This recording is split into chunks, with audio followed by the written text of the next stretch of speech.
Olá, eu sou Gabriela Amaral Almeida, diretora e roteirista. Seja bem-vinda, seja bem-vindo ao Cinematório Café.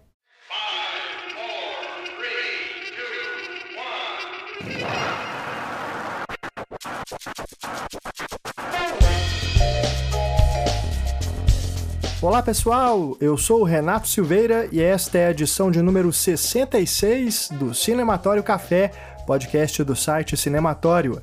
Neste episódio, eu e a Raquel Gomes temos uma convidada muito especial. É a cineasta Gabriela Amaral Almeida, que já deu as boas-vindas a você no inicinho do programa. A Gabriela é a diretora e roteirista de O Animal Cordial, novo exemplar do cinema de horror brasileiro, e este é bem particular, pois é o primeiro longa do subgênero slasher feito por uma mulher no país. Slasher, para quem não é familiarizado, é um tipo de filme de horror caracterizado por assassinatos em série e cenas de violência gráfica e extrema. Portanto, esteja avisado de que o filme da Gabriela traz imagens fortes. Mas o mais legal é que é um filme que subverte aspectos do slasher, principalmente no que diz respeito à representatividade.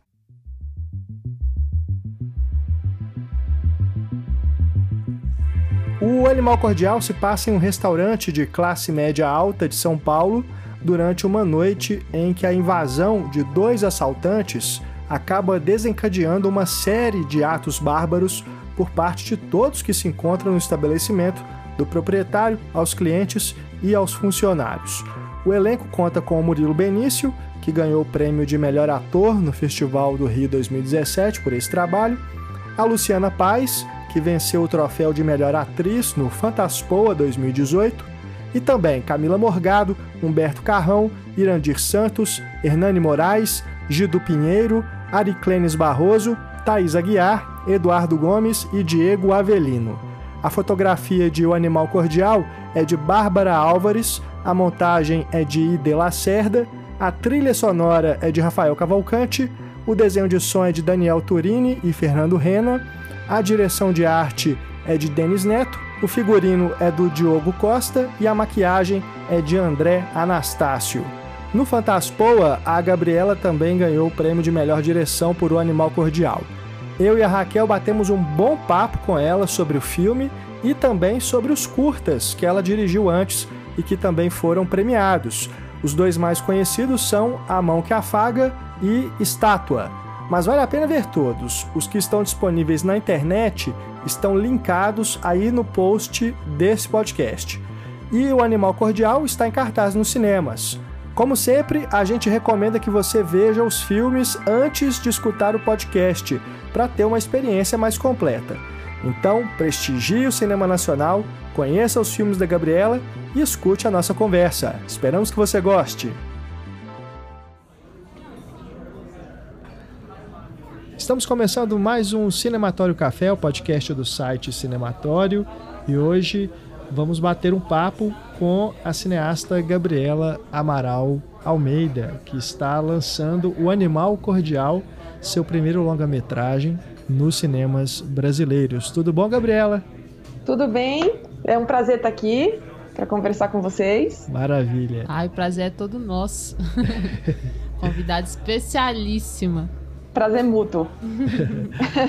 Legal demais. Bom, para o nosso ouvinte que talvez não tenha visto nenhum filme da Gabriela, porque ela vem de uma carreira de curtas-metragens muito legais também, premiados, a gente vai falar um pouquinho sobre o início da carreira da Gabriela com esses filmes, até chegar nesse primeiro longa, que já chega ao circuito também com prêmios. Ele teve a primeira exibição no Festival do Rio no ano passado, não foi, Gabriela? Isso, aqui no Brasil, o Festival do Rio, o Festival do Rio foi o primeiro a exibir O Animal Cordial e a gente mundialmente lançou no Fantasia, Sim. que é um festival no Canadá para filmes de gênero e fantásticos. Massa.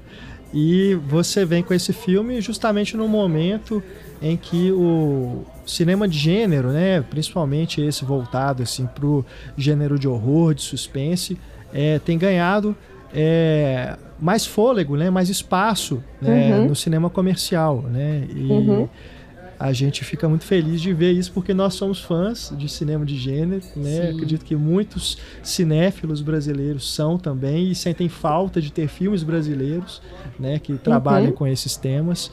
Então, acredito que o nosso ouvinte também deve estar curioso para ver o Animal Cordial e legal. Conferir aí, porque ele tem uma proposta bem assim, de ser um filme do gênero slasher, né? Isso. Um subgênero do horror, né? Então vamos começar falando um pouquinho de como que você... qual que é o seu envolvimento com esse gênero, né? Com o cinema de horror, porque os seus curtas também têm algo que se aproxima, né? Não tanto quanto no Animal Cordial, né? Mas o horror tá ali pairando, né? Então fala um pouquinho pra gente nesse início de conversa como que é a sua relação com o cinema de horror. Ela vem primeiro da minha infância e adolescência, porque eu consumia muito esse tipo de filme, né?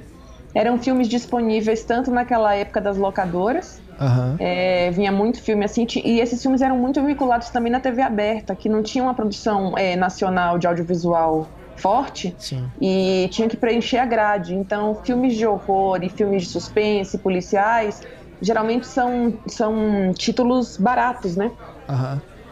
Eles têm um grande apelo popular. Também vem do pulp. Então, acho que vem disso, vem do meu contato tanto com a literatura pulp, a qual eu tinha acesso também desde muito cedo, nos livros da Agatha Christie, do Stephen King, do Clive Barker, enfim. E com relação também aos filmes, né, que eu consumia. Então, os filmes de gênero nas locadoras dos anos 80 e 90, inclusive eram divididos por gêneros, né, as prateleiras. Sim, drama, comédia, terror, terror psicológico, esse gênero de locadora que eu adoro, suspense, policial. Então, e eram os filmes que eu mais gostava, porque eles mexiam com coisas não só da minha cabeça, mas com coisas do meu corpo, né? O medo você sente muito no corpo quando você está assistindo a filmes de horror e terror, né? É a tensão, ou é o asco, o nojo, a repulsa, além do próprio medo, né? Então, acho que vem daí, vem bem de trás, esse gosto pelas narrativas de horror. Legal demais. E você começou a sua carreira, o primeiro curta é o Náufragos. Isso. Né? Que trabalha já ali com um realismo fantástico, né? E tem uma coisa que eu gosto muito nele, aquele programa de TV, né? De dança, que é um negócio meio estranho, né? Que vai criando aquela áurea, né? De estranho, assim, e sem falar no mistério embaixo da cama, né? E até é interessante você falar essa questão do corpo, porque já nesse primeiro curta percebe, assim, essa relação que você faz com o corpo mesmo, assim. E é interessante também que ali você já coloca essa relação de poder, né? Entre sim. a doninha, a né? dona da casa, a dona da casa e a empregada. Isso. Então, engraçado olhar para trás assim agora, depois de fazer esses curtas e estando agora hoje eu estou no segundo longa, o segundo já está finalizado, a gente está aguardando o momento certo de lançar num festival. Legal. Mas é engraçado. Eu acho que a gente não foge desse contexto comportamental. Não vou nem chamar de político, eu vou chamar de comportamento mesmo. Se a gente tá ligado, né, tá atento ao que acontece ao redor da gente no cotidiano, nas nossas vidas, a gente vai ver relação de poder, seja em que situação a gente estiver, em que contexto, em que sociedade a gente estiver. Então, sempre costumo me perguntar se minha obra é política. Eu acho que toda obra artística é política, sabia? Mesmo que ela seja, que o conteúdo político dela seja inconsciente por parte do criador. Porque ele está criando em algum lugar, ele está criando a partir de algum ponto geográfico, de algum ponto também social, de onde é que ele observa a sociedade, como ele tem acesso à observação, porque a arte nada mais é do que a representação do real, né? Então, sim, essa luta e esse embate que serve também ao gênero, porque o gênero se dá por esses confrontos, né? O terror e o horror é sempre uma vítima e um algoz, geralmente. Então, esses embates, eles surgem aí no tecido tanto do gênero quanto do próprio contexto de onde eu venho, né? Então, vocês citam muito bem citado Náufragos, que é essa relação de poder dessa senhora branca com essa empregada negra, e ao mesmo tempo é uma situação ironizada porque a senhora branca já está perdendo a memória, né? Uhum. Então ela nem tem mais consciência de que... Então, nesse sentido, é o que eu chamo de atravessamento da questão. Não é uma ilustração, até mesmo porque a disputa de poder ali, a empregada, mesmo que socialmente esteja subjugada aos mandos da dona, essa dona, de uma hora para outra, pode esquecer completamente de quem ela é e dessa posição dela nesse duelo, né? Uhum. Então, me interessa muito porque é o que a gente vive cotidianamente esses embates, né? Acordar e colocar o pé para fora de casa que a gente está vivendo embate, né? Ou porque discordam das nossas opiniões, ou porque, enfim, são os embates que a gente vai encontrar pela falta de conciliação na vida social mesmo. E aí ou por ser mulher, ou por ser branco, ou por ser negro, ou por ser trans, gay, heterossexual, enfim. Temos esse probleminha como sociedade de reconhecer a diferença. Vocês vão de concordar comigo, né? Com certeza. E assim, é muito interessante também a questão do horror cotidiano, né? Desse horror que você passa nos filmes, assim, que se a gente prestar atenção, a gente tem todo dia, por exemplo, da maternidade. Uhum. Muito interessante, por exemplo, essa questão de perder o filho, de não saber onde ele tá. Isso é um horror. Isso, pra quem sente, é um horror, né? Então, é legal demais como você trabalha isso no filme, porque passa essa dimensão do horror cotidiano pra uma narrativa que traz muita fantasia também ao mesmo tempo, né? É real, mas é fantástico ao mesmo tempo. Isso já no Uma Primavera, que é o segundo curta, né, Gabriel? É muito, muito legal a observação. Sabe o Bebê de Rosemary, do Roman Polanski? Sim. Ele é um filme bastante curioso, porque, assim, se vocês prestarem atenção, e acho que tanto nele quanto, por exemplo, em Dom Casmurro, fala de ponto de vista, né, de narração do Machado de Assis, se a gente tem acesso ao que um personagem sente através... E o único ponto de vista de narração dessa história é a partir deste personagem, então a história só existe porque esse personagem sente o que sente. E se o que esse personagem sente está próximo a uma coisa que ele identifica como horror, ou no caso da Rosemary, o vizinho que ela suspeita ser satanista e querer o filho dela para dar o filho dela pro demônio, ou o Dom Casmurro, que não suspeita, que tem a certeza de que Capitu o traiu, a questão de é verdade ou não, ela é secundária à fruição da própria obra, porque não há história como a conhecemos, não há essa história como a conhecemos, se não for do ponto de vista desses personagens. Então, sempre falam muito do Rosemary como um medo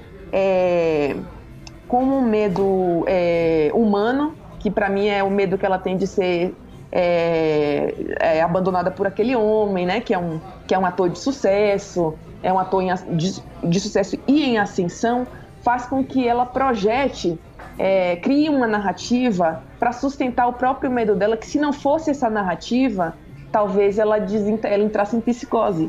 Então, essa narrativa que a personagem cria, né? Que nos leva ao horror, eu estou aqui, tem uma mulher que me dá uma vitamina todos os dias, estranha, né? E eles fazem cânticos, então ela vai coletar, e nós vamos juntos. Por que a gente vai junto? Porque é o único ponto de vista dessa história, é o da Rosemary. A gente não fragmenta, a gente não vê nada que acontece fora daquele prédio, a gente vê sem a Rosemary.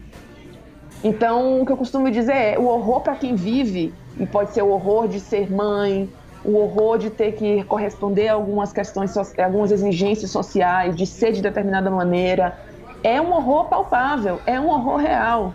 Né? A gente não tem ainda essa capacidade, e acho que não teremos porque somos humanos, de identificar racionalmente o medo e por que o identificamos controlá-lo, né?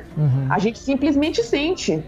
Tem situações assim da vida que a gente sente pânico, né? É pavor, é um negócio que está perto dessas narrativas, e essas narrativas me dão a possibilidade de ensinar a partir desses personagens que sentem medo, que são, né, os protagonistas ou vítimas dessas histórias, de ensinar essa sensação, que é uma sensação que é humana. E as razões para as quais a gente encontra para os nossos medos, elas são diversas, né? Sim, sem dúvida. Eu nunca vou questionar alguém que me fale, nossa, eu acho que meu filho está sugando a minha vitalidade dentro da minha barriga. Claro que isso é uma maneira da pessoa objetificar o medo, né? Sim. Mas para ela é real. Então, mesmo que você venha com um monte de questões científicas e fale, olha, é impossível o que você está falando, mas o que ela está tentando fazer com a palavra é transmitir um medo real, e isso me interessa muito. Legal demais. Eu vejo que isso também aliás, Uma Primavera e A Mão que Afaga dialogam nesse sentido, né? Porque são dois filmes que têm duas mães, né, que estão passando por situações.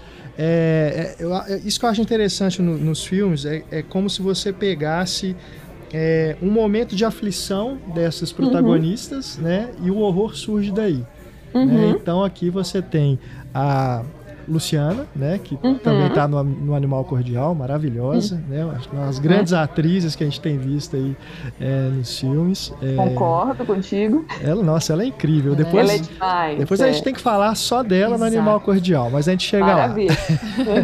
Mas, então, tanto nesse quanto numa Primavera tem isso, e dentro disso tudo que você falou agora, né, pegando um gancho nisso, eu vejo um diálogo dos seus filmes com os filmes da Juliana Rojas e do Marco Dutra. E o Marco, ele editou, né, montou os seus primeiros curtas. Vocês trocam figurinha assim também sobre esses filmes de gênero e tudo? Vocês trabalharam juntos e tudo? É uma proposta assim que surge de uma afinidade que vocês têm, talvez? Olha, eu acho que a gente... eu me sinto muito feliz, né, de estar na mesma família de filmes que o Marco e a Ju Rojas, porque eu os considero bastante talentosos, mas a gente... Sabia que a gente não fala muito de... acho que ambos não, os três têm um processo de criação muito interno e muito reservado. Então acho que isso é uma coisa que nos caracteriza como um movimento sem muita troca dos processos em curso. Legal. É como se os processos eles são mais individuais. Isso não significa que a gente não pontualmente ou eventualmente não troque, né, sobre referências e coisas que a gente está vendo e lendo, mas eu não tenho lembrança de uma troca de projetos em andamento, a não ser aqueles projetos em que trabalhamos juntos. Sim. Óbvio, né? Mas, assim, é isso, a gente é o exemplo de que as histórias estão no ar. Sim. Eu costumo brincar, né? que basta ter sensibilidade, porque elas estão aí voando no ar. Esse medo que a gente vive hoje, né? Esse estado de transição do Brasil de hoje, eu acho que ele é um bom indicativo dos temas que estão aí na atmosfera mesmo. Né? Sim. Acho que... Não sei se eu te respondi. Não, respondeu. Foi isso mesmo? Sim, é mais uma curiosidade mesmo, né? De saber como que funciona assim, nos bastidores, né? Esses encontros e tudo. Entre os cineastas, né? Principalmente no início da carreira, né? No início da carreira a gente troca muito a partir dos projetos. Então, por exemplo... O Marco monta uma Mão que Afaga, então durante todo esse processo ele recebe meu roteiro. A gente tem um diálogo aberto durante o processo de montagem, que eu sempre priorizo assim, que o montador ache um corte dele antes de entrar e me colocar ali. Mas assim, nos projetos separados, tipo o Boas Maneiras que ele faz com a Ju, ou o Animal Cordial que eu faço, a gente não tem não costumamos... Até porque eu acho que o processo dos 3 é bastante imersivo mesmo. Entendi. Né? Então não tem essa troca nesses projetos que a gente não tem parceria definida, né? Uhum. Mas a gente percebe claramente que os estilos são distintos, né? Uhum. E a minha próxima pergunta para você é justamente sobre isso, principalmente na forma como você dirige os atores.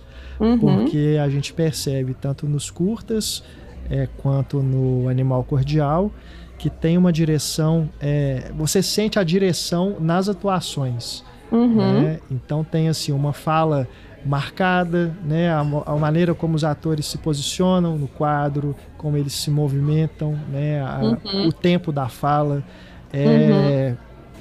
Qual é o seu processo de criação, né? Para construir, né? Esse trabalho junto com os atores? Legal, sempre junto com os atores. Eu acho que o grande negócio é não impor um texto que não caiba nos atores, porque cada ator tem uma subjetividade completamente rica e diferente. Se você impuser textos prévios, um roteiro prévio, um roteiro de ferro, para um ator que não dá aquilo, mas pode dar outra coisa muito melhor, então é um pouco ficar cego diante das possibilidades que a vida te oferece através desses atores, né? Então, eu costumo muito fazer ensaios. No caso do Animal Cordial, foi 1 mês de ensaio. A gente ensaiou como se estivesse ensaiando uma peça. Eu contei para fazer esse programa de ensaio com o René Guerra, com a ajuda do René Guerra. Então, nós fizemos juntos. Nunca usando o texto, porque eu acho que o texto é o que você guarda para a hora do set. Porque é na hora do set que você vai descobrir essas partituras, como é que o personagem respira, como é que esse personagem pisca. Porque uma vez que a gente trabalha os estados emocionais dos atores em ensaios, que não tem a ver com decorar texto, tem a ver mais com entrar em contato com estados emocionais, entrar em contato com a cotidianidade daquele roteiro na vida desses atores, também é muito importante.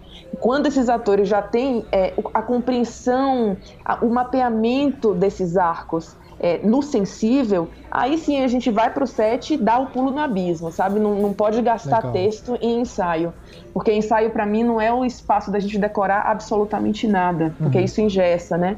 Então é um espaço de... é quase um trabalho entre o terapêutico coletivo e o extremamente lúdico, né? O extremamente brincante, que é muito importante também para horizontalizar a minha relação com eles. Porque quando a gente chega no set, eu já não sou aquela figura atrás da câmera, sabe?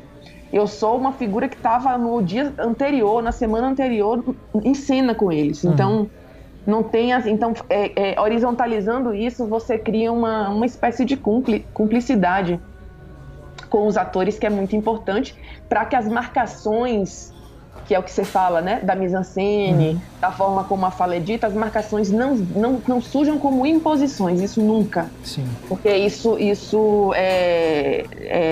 destitui o ator da humanidade, né, do sentimento, que é o que mais me interessa nos personagens. Então, quando você dá essas marcações, o olho, a respiração, que é quase dança, né? Os atores já estão completamente embebidos no que significa emocionalmente aquela cena ou aquela situação. Então é um jogo muito prazeroso, né? Demanda tempo, mas é bastante prazeroso.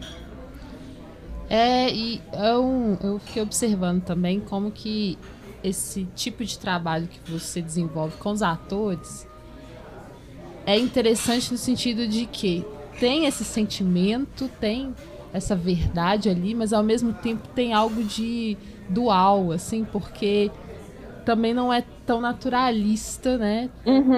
É mais para passar uma certa artificialidade que te dá um estranhamento. E esse estranhamento eu acho que contribui muito para a questão do terror também. Legal. Né? Porque aí você fica um tanto quanto deslocado, assim. Você imerge naquela história, você acredita naquela história, mas ao mesmo tempo você também recusa, sabe? E isso é muito bom pro terror. E você você comentou, né, que vocês ensaiaram como se fosse uma peça.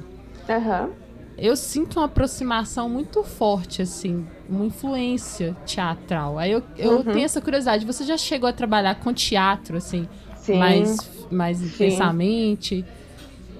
Eu já fui dramaturga da Companhia Livre de Teatro aqui em São Paulo, que é da Cibele Forjás, e em 2012, que foi o ano em que eu escrevi uma peça para eles, que chama A Travessia da Calunga Grande. Então, e nesse esquema de teatro colaborativo, que tá muito em voga, agora menos, mas estava muito em voga naquela época. E esse esquema é o seguinte: você participa, você vai até o teatro e você, junto com os atores, vai criando cenas e encenações. Mas o que eu acho mais forte em mim no teatral é a maneira como eu enxergo a própria vida, porque eu acho que é um teatro. O naturalismo a chave naturalista de atuação, eu tenho uma questão com ela que é filosófica, não é nem... que é o seguinte: eu não acredito que seja fácil para ninguém demonstrar as emoções com a facilidade que um registro naturalista faz. Então, o naturalismo, para mim, ele é mais artificial do que o artifício. O naturalismo no cinema, porque eu no meu cotidiano não encontro pessoas que revelam tão facilmente, e isso na minha interação com o mundo, revelam tão prontamente as emoções que estão sentindo. Então, eu costumo falar muito com os meus atores que a maneira de encontrar os personagens tem a ver com a maneira de encontrar, de propor um encontro também de atores e eu também, de tudo que a gente engole de sentimento ou tenta esconder. Isso me interessa muito mais do que a catarse, até porque a catarse e a exposição de sentimento, ela é um negócio muito precioso dentro de uma história, né? A gente está falando agora de narrativa. Então, se o personagem ele age catarticamente, ou seja, com as emoções altamente decodificadas, isso me resulta mais falso do que se eu vejo um personagem trabalhando nesse duplo texto, né? Como é que eu enceno aqui uma emoção social, que a gente está ensinando o tempo inteiro, e quando é que essa emoção social vai cair e eu vou poder ser eu. Quando essa parte, como é que eu posso dizer, essa parte secreta vem à tona, as marcações de texto dela são sempre pontos de inflexão, né, de mudança e de propulsão narrativa. Então, é meio filosófico, tá? Não tô chamando... E é super legal. Eu não tô chamando a atuação naturalista de uma atuação ruim, não é isso. É que, pra mim, a atuação naturalista, ela é tão ou mais artificial do que uma atuação que não é naturalista. Porque na vida real a gente não encontra pessoas que estão, sabe? Que estão se expressando tão conscientemente daqueles sentimentos que tem. Para mim, a gente é um mundo de cegos mesmo. E vai bater a cara na parede, vai errando. E é isso que é o que me interessa no humano, né? Como é que ele chega como é que ele chega numa determinada marca de olho vendado.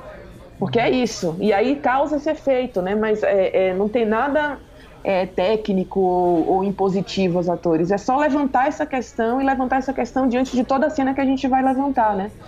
Exato, e tem a ver com assumir essas máscaras, né? Sim, assumir exatamente. Essas máscaras, e por isso que é tão interessante, porque faz o espectador pensar sobre isso também. Sim. Né? E, de certa forma, cria essa relação bastante sincera, assim. Você tá propondo uma narrativa que é imersiva, que você se deixa levar, mas ao mesmo tempo você faz o espectador pensar sobre o que ele tá vendo também. Nessa questão das máscaras mesmo, do que é artificial, do que é tão real. Somos seres artificiais. Essa é a minha hipótese. Muito bom. Legal. Muito bom. Agora, antes da gente partir aqui pro Animal Cordial, a gente falar mais dele, queria que você falasse um pouquinho sobre os outros dois curtas que a gente não mencionou ainda, que são o Terno e o Estátua, né? O Terno, ele me pareceu até o mais particular dentre esses seus curtas, porque ele tem uma câmera parece que é até um pouco mais naturalista, a iluminação também. Uma câmera que te permite um zoom ali em determinado momento, né?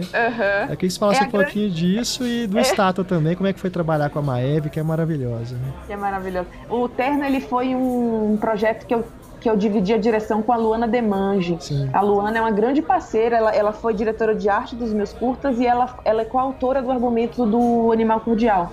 Legal. Então, ela é uma artista plástica e arquiteta, mas ela tem uma visão de mundo e de narrativas que me interessa muitíssimo.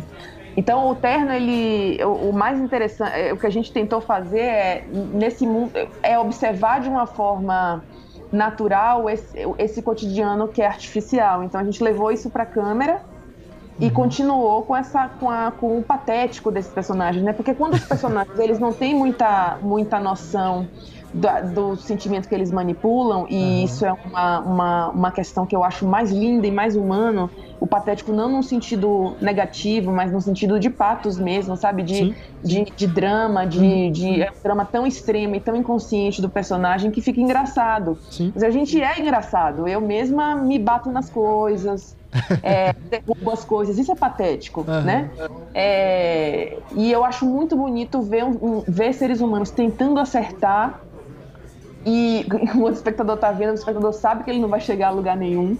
E é uma risada que a gente ri, eu acho que junto, porque a gente é assim também, a gente é um desastre ambulante, né? Como ser humano. A gente não tem tudo mapeado.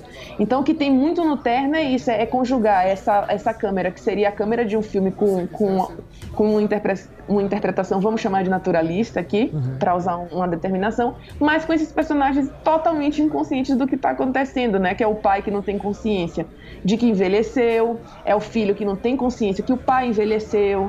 Então, deixou o Terno ao encargo daquela criatura que não é mais a criatura de 20 anos atrás, não só por causa das medidas, mas porque o tempo passou, a velhice chegou, né? Sim. Ou seja, tem uma fragilidade ali do Ennio, que a gente, lindissimamente bem construída, que a gente trabalhou justamente falando para o Ennio, olha, vamos colocar umas informações completamente diferentes e em contradição com o que você leu no roteiro. Você não tem que sentir absolutamente nada que você infere das cenas. Então você está aqui provando esse terno, você não está pensando que seu filho não vai gostar do terno. Você está pensando onde foi que eu comecei a engordar. Então isso é o que vem na cabeça da gente, né? Onde foi que eu comecei a descuidar da minha saúde? Então aquele olhar aéreo dele é porque ele não está antecipando pra gente nada do que vai acontecer na próxima cena, né? Então é trabalhar com a cegueira generalizada. Ali é pai cego, filho cego, e precisa acontecer uma coisa bem extrema, que aí a situação dramática traz, para eles se abraçarem naquela última cena, né? Para eles verem, eu tô aqui, mas já tenho 80 anos. E o filho é a mesma coisa, eu tô aqui, não sou mais o Marcelo da foto, que ficou no canto da foto. Então, tanto tempo já passou e a gente precisou desse momento para concluir isso. Então, é um filme que eu tenho muito carinho e ele é um filme de duas sensibilidades, a minha e a da Luana, né? Nossa. Aí, falando do Estátua, como foi trabalhar com a Maeve. Maeve é um sonho para qualquer diretor, né? Aliás, as atrizes e atores com os quais eu trabalhei, eu tive muita sorte. Eu sempre tive a felicidade de conectar com eles nesse nível mais profundo, mais humano, menos técnico, né? A gente pensa que dirigir ator é uma coisa técnica e é o contrário. É uma questão de conexão, uma questão de comunicação que precisa estar muito aberta, muito limpa. E com a Maeve, para fazer o Estátua, é novamente o que eu te digo. A personagem não sabe que ela tem todas essas questões insabidas da raiva com aquele bebê, né? Porque, na verdade, o que faz com que ela ache que a Joana tá ameaçando o bebê, isso é uma coisa de narração, não é uma coisa que a gente converse com o ator, porque o personagem precisa desse nível de inconsciência, e os atores muito inteligentes, como são quase todos, acho que todos com os que eu trabalhei, se eles têm essa informação, eles começam a racionalizar a composição do personagem. Então a gente deixou tudo no nível mais sensorial, de como é notar o incômodo que é andar com a barriga, A gente encomendou uma barriga de silicone até, que a Maeve ficou usando durante umas semanas e esquentava. Enfim, sentir esse incômodo, olhar como é ficar estranha nas roupas com essa barriga, ou seja, encarar esse lado B da maternidade que não é vendido pra gente, né? Pelo contrário, só é vendido a beleza, a barriga que é mostrada, enfim. Então, e quando for pro set, olhar aquela menina realmente, na cabeça dela, quer matar o bebê dela. Mas a maneira com que eu filmo, isso é o meu trabalho com a Mar, né? Mas o que eu filmo é uma tentativa ali cega daquele personagem de se livrar daquela gravidez, na verdade. Então, basta qualquer evento ao redor se conjugar esse desejo secreto dela, que é o desejo de aniquilar aquela gravidez, para virar um filme de terror, né? Com certeza. Mas voltando no Terno, eu queria que você comentasse um pouco, porque você se volta pro universo masculino, né? Sim. Você tava bem ali dentro dessa questão das mulheres mesmo, da maternidade, e aí você se volta pro universo masculino. Como que foi, assim, pra você? Foi tão confortável quanto? E qual que foi a inspiração para fazer o curta, trabalhando a paternidade e o filho homem? Eu acho que masculino e feminino são dois lados importantes da gente conjugar, importante da gente colocar em confronto no sentido dramatúrgico, tá? Colocar em conflito. Eu me aproximo dos personagens homens da mesma forma que eu me aproximo das mulheres, mas sendo uma mulher. Então, o que eu olho no masculino, esse masculino construído pela sociedade da gente, é uma imensa solidão, uma solidão na expressão do que se sente. Isso deve ser muito difícil de carregar. Então, o masculino que me interessa é o masculino ao qual faltam coisas. Então, no caso do Terno, é isso, um contato físico entre pai e filha, talvez só tenha acontecido ali em anos. E pra gente, pra uma cultura feminina, permite que isso seja feito com mais liberdade. A gente, desde criança, desde cedo, dorme com um coleguinha na mesma cama. A gente tem uma liberdade de expressar sentimento que é muito maior do que a do masculino. Então, eu busco sempre ver onde é que está a fragilidade dessa construção que faz com que, por exemplo, até em Um Animal Cordial, né, que eu acho que eu trabalho muito com essa falência desse masculino, como é que esses homens acabam reféns desse próprio rótulo? Porque, para além do poder que eles têm, né, vivemos nossa sociedade patriarcal, há também a dor de ser quem eles são. E essa dor não é uma dor menor. Então, minha aproximação desse universo é sempre pela falta, eu acho, gente. Eu acho que é pela falta, pelo que eles não podem fazer, e às vezes dar um abraço, dar um sentido à vida, e imaginar assim, um personagem que não esteja autorizado a fazer isso como parte da expressão da humanidade dele. Eu acho isso bastante difícil, né? E aí já tem drama, e aí já tem questão, né? Com certeza. E lembrando que tem a participação da Helena Inês também, né? Helena Inês, maravilhosa. Helena Inês, gente. São esses atores. Amo. É verdade. E, Gabriela, a gente sabe que para ver curtas, as pessoas ou elas vão aos festivais ou recorrem à internet, né? Quando está disponível. Isso. Os seus curtas... O pessoal pode assistir, assim, é fácil de achar, tem um acesso tranquilo ou não? Tem o Náufragos, Uma Primavera, A Mão que Afaga, Terno, eles já estão liberados. Legal. Basta procurar no Vimeo de uma produtora chamada Acere. ACERE. Eu posso disponibilizar depois no Facebook. Sim, eu já disponibilizei uma vez, mas posso disponibilizar. Se não me engano, o Mão que Afaga está no Porta Curtas também, aberto. E a gente o Estátua, que é o último, por conta de um contrato com um canal, ainda não pode ser disponibilizado, mas em breve vai ser. Legal. A gente coloca os links também aí no post, o pessoal assistir e conferir. Maravilha. Vale muito a pena. Aristato está entre os meus curtas favoritos da vida, sério. Ai, que legal. Muito bom. Fico feliz. Massa. Foi o primeiro filme que eu vi seu, assim, foi Estátua. Ai, que bacana. Com licença. Mais alguma coisa? Acho que não. Chegou o cliente. É mesa pra quantos? 2. A gente já desligou o forno, Inácio. Já guardou quase tudo. Fora que já tá na nossa hora, né? Eu acho que eles não vão demorar. Gente, vamos só mais essa. Deixa ele comigo, que de hoje ele não passa, não. Não dá mais pros meninos ficarem presos aqui até tão tarde, não dá. A gente vai se acertar. Espera na cozinha. Eu vou esperar aqui. Passa tudo! Passa tudo! Vai, vamos! Passa a grana do caixa do copo! Bora! Baixa a cabeça! Passa a porra do dinheiro! Que ninguém tá de brincadeira aqui, tio! O que é que tá acontecendo aqui?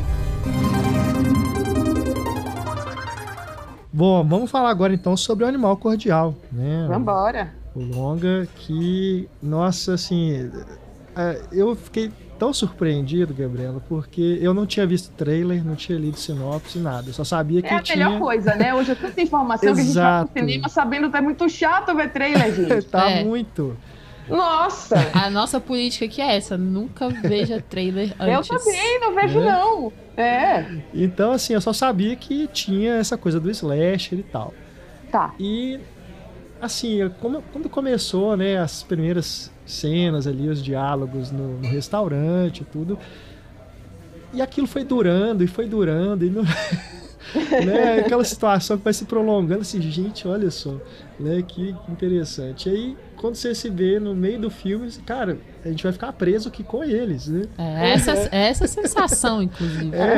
É muito legal. E essa primeira metade, então, é como você vai construindo ali as relações, né, e apresentando pra gente os personagens e tudo, dando uma coisa que eu acho muito legal nos seus filmes e que eu sinto muita falta em outros filmes do gênero, é de dar esse tempo, né, de você conhecer essas pessoas, de você criar uma relação com elas ali, que o que acontecer, cara, vai te afetar também, né? Você vai se sentir ali com elas. Sim. Eu achei muito, muito interessante. E aquilo que eu tinha comentado sobre a maneira como você trabalha com os atores, né? O Murilo Benício, caramba, eu acho que é uma das melhores atuações que eu já vi dele, se não a melhor. Porque ele é incrível, gente. Aquela hora que ele vai na cozinha, né? Pedir para os cozinheiros prepararem um menu especial, porque vai o crítico. E eles confrontam, né, o chefe. E aí tem aquele close na cara dele, que ele fica meio desconcertado quando o rapaz pergunta pra ele qual que é a revista, né? Isso é ótimo. Gente, isso a reação ótimo. dele é uma coisa assim, incrível, né? Ah, Murilo, querido, adoro.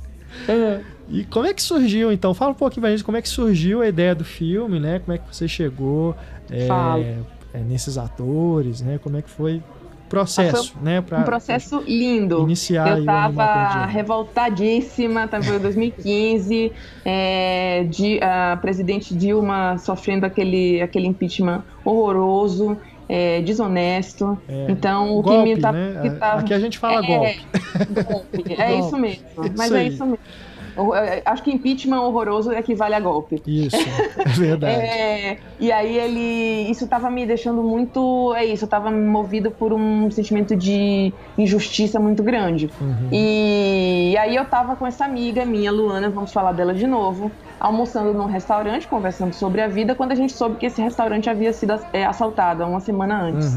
Aqui em São Paulo tem muito disso, não sei aí, mas aqui tem uns arrastões em restaurante de luxo que virou um pouco moda, entre aspas. Não, aqui acontece também. E aí a gente começou a se questionar sobre o que é seguro, o que não é seguro, como é que a segurança é vendida como um commodity, né? Como segurança aumenta o preço das coisas. E aí a gente começou a se questionar seguro em relação a quem?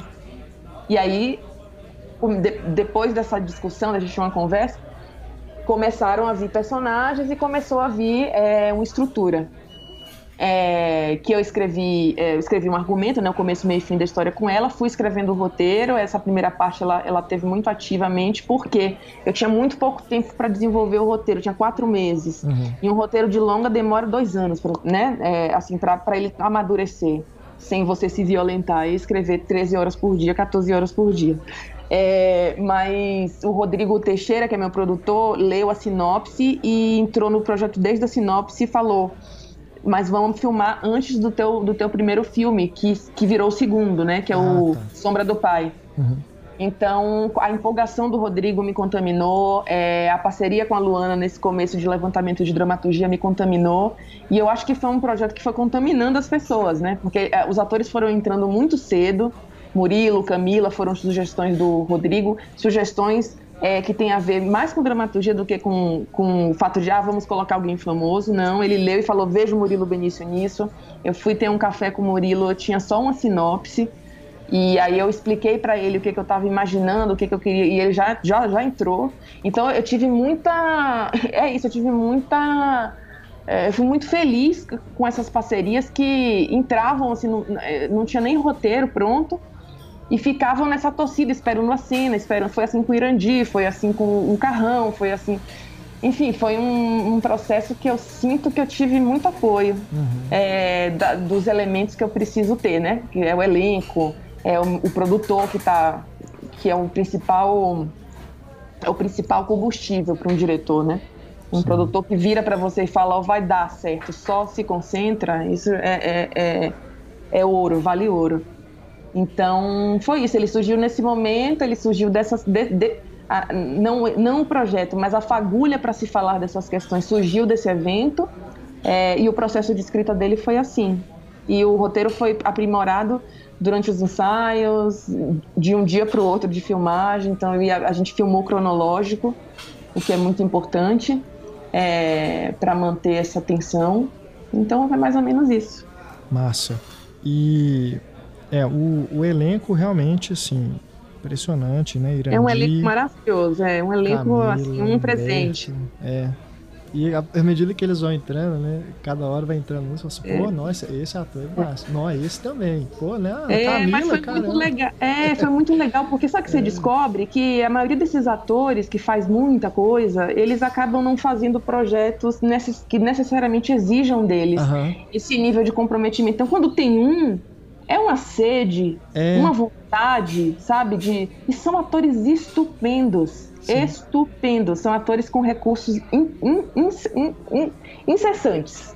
Recursos assim que não acabam. É um negócio maravilhoso. Eu sou fã do Irandi também, porque, cara, ele é incrível. Como em cada personagem é de fato o personagem. Não tem Irandir, assim. Ele se transforma mesmo, assim. E uma coisa legal desse processo foi o primeiro cozinheiro que eu escrevi. Ele traz as memórias de infância de um cozinheiro de Jaí que tinha na cidade dele.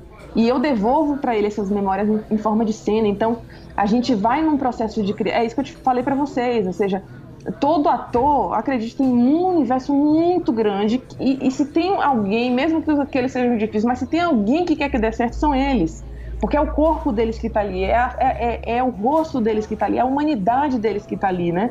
Então é preciso saber ouvir esses atores, né? Que é uma coisa que às vezes não acontece, né? No audiovisual. É verdade. E a Luciana? Luciana é minha musa querida, inspiradora, minha amiga, meu alter ego. Legal. Porque, adoro. Nossa, aqui também, assim, eu já gostava dela dos outros filmes que eu vi, aquele da Juliana, gente. Sinfonia da Necrópole, né? Que ela tá incrível também. E aqui eu sinto, assim, que assim como o Murilo, assim, é quase que um auge, né? Uma interpretação, realmente, como você disse, de entrega, né? Você sente que eles estão com sede mesmo de fazer, né, uma coisa tão intensa, né? E confiança se conquista, porque é isso, no cinema quem tá narrando ele sou eu, né? Então se tem algum grau de desconfiança, em que eles se sintam fragilizados, não amparados, esses comum do ator se armar e tentar se defender, e você já perde o personagem. Porque vem uma camada de consciência que tira esse brilho, né? O que eu acho mais lindo da Luciana, que é uma coisa construída durante anos, e lindo nessa equipe também, que eu consegui construir em um mês, foi essa coisa de faz aí o que você quiser com o meu corpo, que eu sou sua. Nossa, que massa. E isso precisa de um grau de confiança muito grande, né? Para produzir esse efeito na tela de que parece que nada é impossível de acontecer, né, com os personagens. Nenhum sentimento é impossível de vir à tona. Isso é um negócio que requer tempo e muita delicadeza, né? Sim. Sem dar spoiler, né, pra quem não viu o filme ainda, não estragar a experiência, mas assim, o filme ele vai seguindo numa constante, né, de coisas que vão ficando cada vez mais intensas, e tem uma determinada cena da Luciana com o Murilo, que é uma coisa assim, você fala, meu Deus do céu, que pode acontecer qualquer coisa nesse momento, né, que eles estão assim, um entrega ao outro, e é uma coisa assim... Nossa, vira quase que assim uma alucinação, né? Eu acho que o filme ele vai tomando esse clima de alucinação. Parece que as coisas que estão surgindo da cabeça deles tomam conta do filme, que começa de uma forma bem assim, não, estão num restaurante, tudo, uma situação trivial e tal, mas aquilo vai virando, né, uma coisa cada vez mais maluca, cara, e você fica assim, gente, que pode acontecer qualquer coisa, né, a partir daqui. Mas eu, assim, já nessa primeira parte, eu senti que pode acontecer qualquer coisa pela tensão entre eles ali, né, tanto essa questão de classe, quanto essa questão de gênero. Você sente que são coisas que estão muito implodidas, né? Assim, parece... Isso, tá ali. Então, você sente que qualquer momento vai acontecer alguma treta. Alguma treta. E isso é muito legal, porque já cria essa expectativa na gente, que não é só pelo slasher em si, né? É pelas relações. Isso. Essas relações de confronto mesmo, de embate, e que, como a gente já falou, tem máscaras, né? Então, assim, você fica guardando um momento de que aquelas máscaras vão cair. E eu acho interessante, eu queria que você comentasse também sobre como você subverte alguns estereótipos, assim, principalmente ligados ao slasher e as personagens femininas do slasher. Porque aqui é muito bom como você coloca ela nessa posição em que a gente percebe, né, a submissão, mas também percebe que ela rompe com isso. Percebe essa dualidade dela, essa complexidade de sentimentos dela, né? Ao mesmo tempo que ela é uma funcionária, ela também nutre, né, esse interesse pelo patrão. Pela classe mais alta. Pela classe mais alta. E aí eu queria que você comentasse, assim, se isso era, desde o início, um objetivo. Ou se você foi, no processo, você foi pensando e colocando mais questões. E a personagem da Camila também, né? Sim, porque da Camila. Ela é vítima de uma violência ali, naquele momento, que também é algo que acontece costumeiramente nos filmes slashers, né? E ela também vai ter uma virada, né? Assim, a postura dela. Eu acho assim que o ponto central do Animal que me faz escrever e que tá lá junto do meu inconsciente, tá desde o começo, é o fato de que o slasher, que é um gênero que eu adoro assistir, é bastante misógino pelo fato de punir o corpo feminino e o corpo feminino que faz sexo. Então essas duas questões, além da violência gráfica e do assassino masculino, elas me fazem querer ver um slasher de outro ponto de vista, sabe? Onde os corpos eles não precisam de uma punição, onde as questões morais precisam de não uma punição, mas de um ritual. E aí a gente já tá indo para outro lugar que não é o gênero. Você pega os slashers dos anos 80 e anos 90, é isso, é um assassino, um monte de... né? Uma das marcas é a existência de uma final girl, uma mulher final, e essa final girl reúne algumas características como ser agradável, não transar, geralmente ela é branca, né? Então, o que me interessava era bagunçar um pouco isso.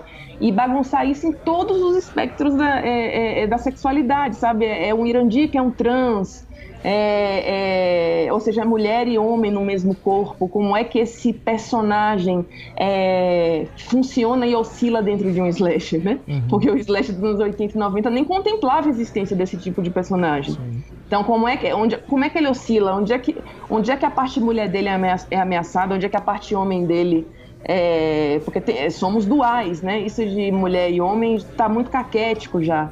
Então esse personagem, eu acho que ele abarca essa dualidade genérica de gênero, e ele está ali para fazer ruído nessa narrativa que, por sua vez, já foi caracterizada por ter um olhar bastante moralista, misógino, né?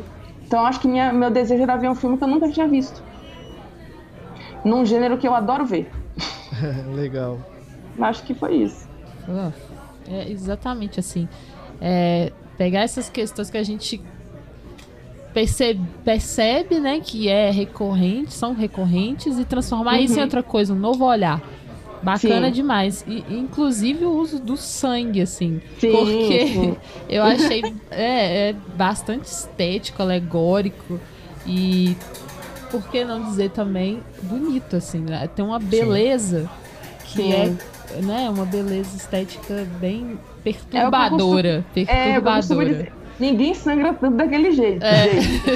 Aquilo não é pra ser real, né? É pra significar mais coisa. Porque eu nunca vi sair tanto sangue do corpo desse povo que nem nesse filme. Não é assim, porque sangue coagula muito rápido. Incomoda, né? Você vê o rosto do Murilo sangrando o tempo inteiro e não para nunca. Exato. Não, todo do corpo inteiro, assim, né? E tem essa perturbação, ao mesmo tempo contribui para essa coisa do delírio, né? Sim. Porque a gente já tá ali completamente entregue aos delírios deles e tal. Sim. E a trilha sonora também, Gabriela, me chamou a atenção porque... Verdade, muito boa. Eu não sei se é uma intenção sua de remeter a essas músicas feitas com sintetizadores, né? Que a gente ouvia muito nos filmes dos anos 80. E dá um aspecto retrô, nostálgico, mas sem ser óbvio. Me lembrou um filme do ano passado ou retrasado, que é O Corrente do Mal, que também tem uma proposta assim de colocar um filme situado num tempo assim, que pode ser tanto presente quanto passado, enquanto ele remete aos anos 80, ao mesmo tempo ele é contemporâneo. Então eu senti um pouco assim, que na trilha sonora você traz esse clima pro filme. Como é que foi a construção do som e da música pro filme? Como foi? Da música eu sou casada com um músico. Então legal. É um processo que a gente começa desde o roteiro a conversar, e eu acho que a escolha dos sintetizadores tem claro, relação temporal, né, com o período em que mais se usou isso, mas tem a ver com falso também. Eu acho que a arte expressionista, ela nunca pode usar instrumentos orgânicos, como a gente chama, não me interessa muito para construir trilha sonora, seja de que filme for. Os meus filmes, eles sempre trabalham com o falso. E dentro da concepção da música, o sintetizador seria, dentro dessa gramática, o falso, sabe? A música sintética, a música falsa, a música que você vê que ela não tem um corpo humano produzindo as notas, mas sim organizando as notas. E isso me interessa muito na criação de uma obra expressionista, né? E no caso E eu trabalho com o Rafael trabalha durante toda a montagem, a Idela Creta trabalhou muito junto com o Rafael, ou seja, havia coisas que o Rafael apresentava que mudavam o corte. Isso não acontece muito, o que acontece geralmente é que o som ou que a música venha depois que o corte está fechado, e eu acho que isso é uma perda, porque a música ela pode ser personagem de uma montagem que não a imagina daquele jeito, então por isso que é importante o músico estar nesse processo. E quanto ao som, eu fiz o som com o Daniel Turini, que faz desde os meus primeiros filmes, que tem uma abordagem, uma compreensão da música dramática, assim, da construção de som dramatúrgica. Eu acho ele extraordinário, né? Massa. Bom, a gente já vai chegando aqui ao fim do papo, que tá ótimo, dá vontade de ficar continuando falando sobre filmes e mais filmes também, né? Mas eu queria que você falasse um pouquinho, me tirasse uma dúvida sobre uma referência que eu puxei do título, né? Eu queria saber se tem a ver mesmo com o conceito de homem cordial do Sérgio Buarque de Holanda. É inevitável que tenha, né? Não foi buscado assim. O título foi a última coisa que surgiu quando eu tava com aquele texto pronto. Eu falava, meu Deus, isso aqui vai se chamar como? Como é que vai se chamar isso? E aí me veio o nome O Animal Cordial. Claro que não foi assim, vou fazer uma referência ao livro, né, O Homem Cordial, não vai muito por aí. Mas eu acho que ambos tratam, ou seja, o animal cordial é uma sentença impossível, né? É uma construção de imagem impossível, porque nenhum animal é cordial, é instintivo. E aí eu me aproximo do homem cordial, que é o homem brasileiro, a formação do mito do homem brasileiro que seria cordial, que não seria violento, como estratégia, né, de subjugação, na verdade. Sim. É uma estratégia de dominação. E é tão ou mais violento do que você ser violento, de fato, né? Então acho que eles se aproximam nesse momento. Não foi intencional, mas óbvio. As relações são óbvias, né? Na massa. E só pra gente terminar, eu queria que você falasse um pouco de influências, assim, diretores que te influenciam, que de algum modo você traz pro seu estilo, pra construção do seu estilo. Sempre inconsciente, tá? Eu nunca usei uma referência pra falar, eu quero filmar que nem fulano. Isso não me interessa muito. Tem um diretor que eu gosto muito da encenação dele, que nem é de terror, que é o Aki Kaurismäki, que é um diretor finlandês. Ótimo. Ele tem o filme mais famoso dele se chama O Homem Sem Passado. Não sei se vocês já viram. Mas ele não tem medo de trabalhar com isso que eu chamo de atuação farsesca. Essa coisa meio patética mesmo, que somos nós. E isso me chama muita atenção e me comove muito. Não sei, evito ir muito além na conceitualização, porque eu prefiro que isso entre por outras áreas da minha cabeça e não a racional. Mas é um diretor que o meu diretor contemporâneo favorito.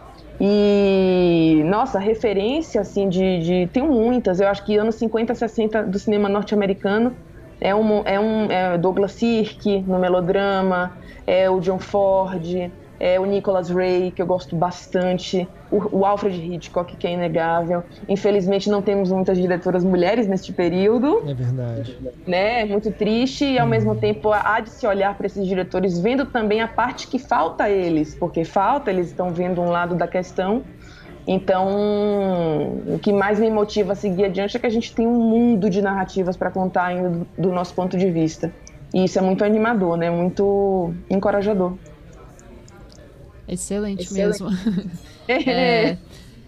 Inclusive, pra mim, assim, trabalhando com cinema e fazendo crítica de cinema é o que eu tô buscando, sabe? Essa aproximação com diretoras mulheres pra me identificar mais, assim, pra ter esse olhar nosso também colocado na realização, né? Isso é importantíssimo. E isso sem descartar, assim, o olhar masculino sobre a mulher é importantíssimo, mas não só ele. Não só ele, porque aí a gente perde toda uma gama de humanidade que a gente não pode fruir.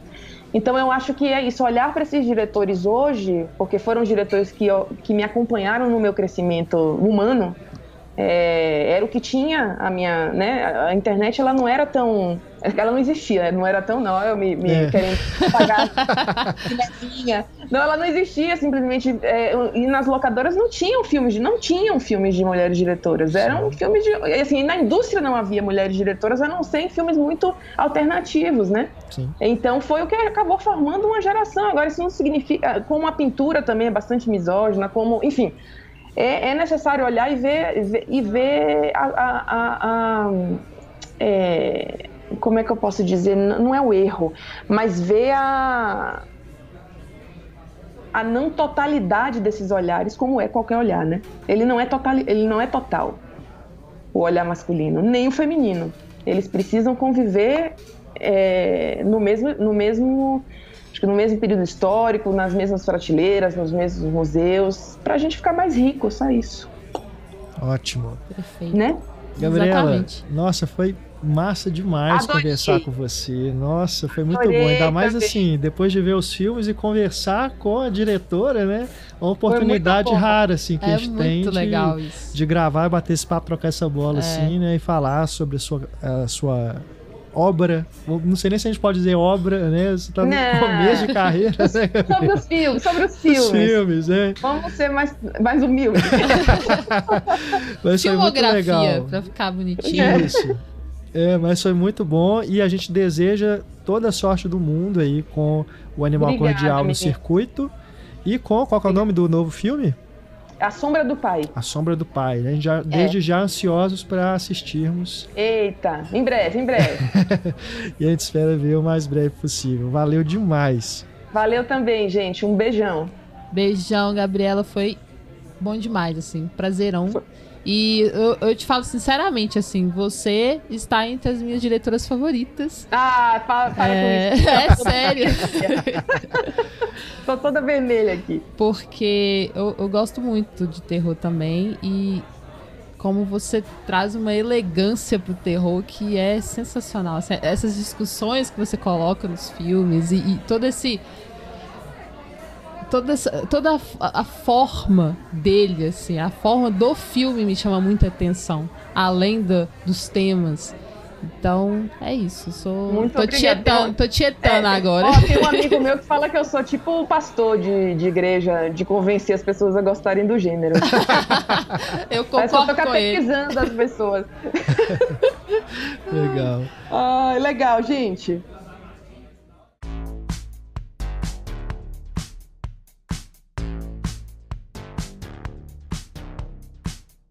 Esperamos que você tenha gostado do nosso bate-papo com a Gabriela Amaral Almeida, diretora de O Animal Cordial. Deixe as suas impressões sobre o podcast e sobre o filme na caixa de comentários na página deste episódio. E olha que legal, a Gabriela falou sobre o segundo longa dela na nossa conversa e acabou que um dia depois da nossa gravação, o filme foi selecionado para competir no Festival de Brasília 2018. A Sombra do Pai tem no elenco Júlio Machado e Nina Medeiros e conta a história de Dalva, uma menina de 9 anos, às voltas com o silêncio do pai, o pedreiro Jorge, que fica mais e mais triste após perder o melhor amigo em um acidente. A irmã dele, Cristina, que é interpretada pela Luciana Paz, administrava a vida da família, mas ela deixa a casa do irmão para se casar. Assim, Jorge e a filha, Dalva, precisam enfrentar a falta de comunicação que os separa. Essa sinopse lembra aí mais um drama familiar, mas de acordo com informações já divulgadas pela assessoria de imprensa do filme, tem também ali elementos de horror e fantasia, né, que são marcas do cinema da Gabriela. Então já estamos aí ansiosos para ver A Sombra do Pai e desejamos boa sorte a Gabriela em Brasília. Assim que o filme chegar ao circuito, a gente volta aqui para falar dele. É isso, vamos indo. Assine o feed dos nossos podcasts para receber novos episódios direto no seu aplicativo favorito. Siga o Cinematório nas redes sociais para acompanhar todas as novidades do site, bem como links para notícias, trailers e dicas de mostras e festivais de cinema. E conheça a nossa campanha de financiamento coletivo, porque através dela você incentiva o nosso trabalho, ajuda o site a crescer e recebe recompensas como a nossa newsletter semanal, que é repleta de informações, dicas de filmes, vídeos, podcasts e muito mais. É só clicar no banner que está na capa do site. Acesse cinematório.com.br. Um grande abraço, até mais, tchau!